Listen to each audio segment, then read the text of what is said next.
নমস্কাৰ বন্ধু বান্ধৱীসকল, মোৰ চেনেলৰ নতুন এটি ভিডিঅ'লৈ আপোনালোক সকলোকে পুনৰবাৰ স্বাগতম জনালোঁ। আজি বনাব খুজিছোঁ এয়া কচুৰ শাক।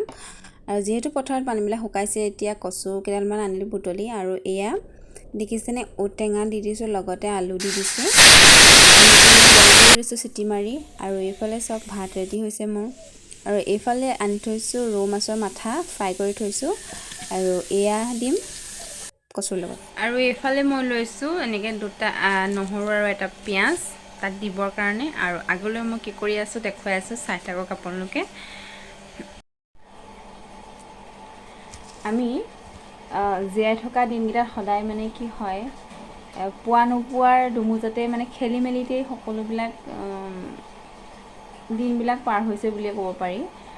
আমি ভাবোঁ যে ভগৱানে আমাক এইটো নিদিলে, ভগৱানে আমাক সেইটো নিদিলে, কেলে নিদিলে, আমাৰ কপালেই বেয়া বা এনেকুৱা তেনেকুৱা অনেকখিনি কথা আমি ভাবোঁ। কিন্তু আমি সদায় এটা কথা মনত ৰখাৰ খুবেই প্ৰয়োজন যে ভগৱানে আমাক সেইটো দিয়ে যিটো আমাৰ প্ৰয়োজন হয়, সেইটো নিদিয়ে যিটো আমাক লাগে।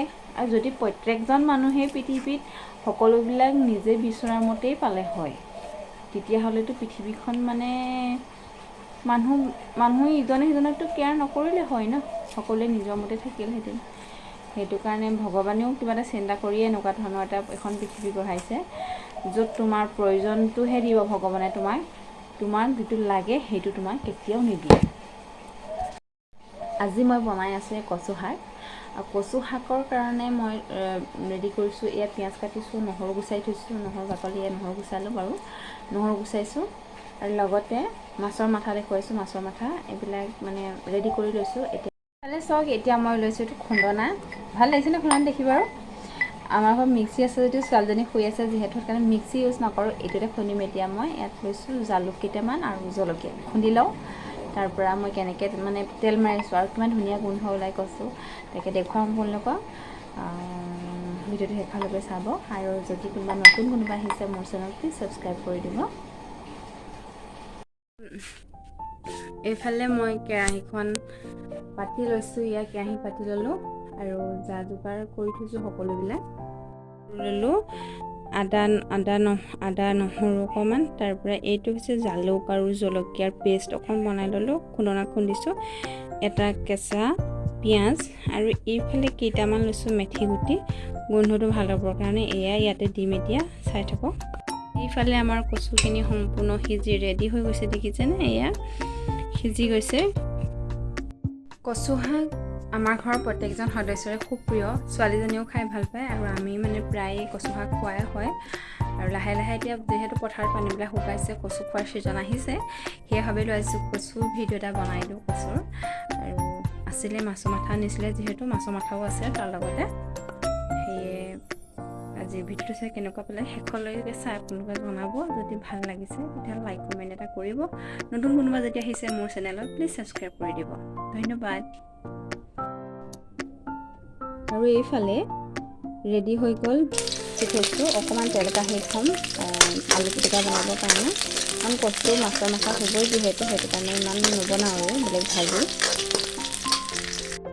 আৰু এইফালে আদা নহৰুখিনি গোটেইখিনি দি দিম, ভালকৈ অকণমান ভাজি ল'ম।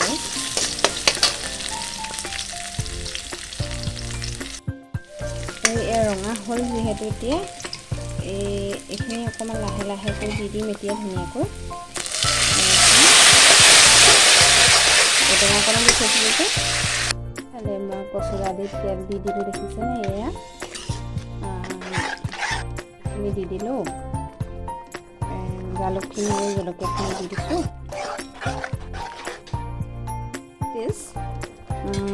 এইফালে যিটো মাছৰ মাথা আছিলে, মাছৰ মাথাখিনি দি দিওঁ অলপ অলপ কৰি। এয়া মাছৰ মাথাখিনি দি দিওঁ ধুনীয়াকৈ, উতলিব লাগিব।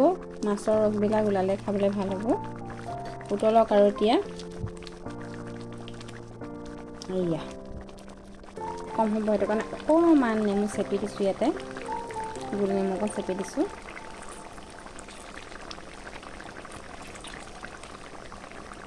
দেখিছেনে, উতলি আছে আমাৰ কচুৰ আঞ্জা, হৈছেগৈ। আৰু আপোনালোকে ঘৰত এনেকৈ বনাইনে কচুৰ আঞ্জা? আৰু কোনে কোনে খাই ভাল পায় জনাব দেই। কাম কৰি আছা তুমি? কাম কৰিছা নি? ঝাৰু মাৰিছা নি? মাৰা ঝাৰু মাৰি দিয়া। মাছৰ মাথাৰ লগত কচুৰ আঞ্জা ৰেডি হৈ গ'ল। এয়া আৰু দাইল বুলিলে কচুৰ শাকৰ লগত যদি মাছৰ মাথা পৰে কথা ক'বই নালাগে আৰু কিমান টেষ্টি হয় সেইটো।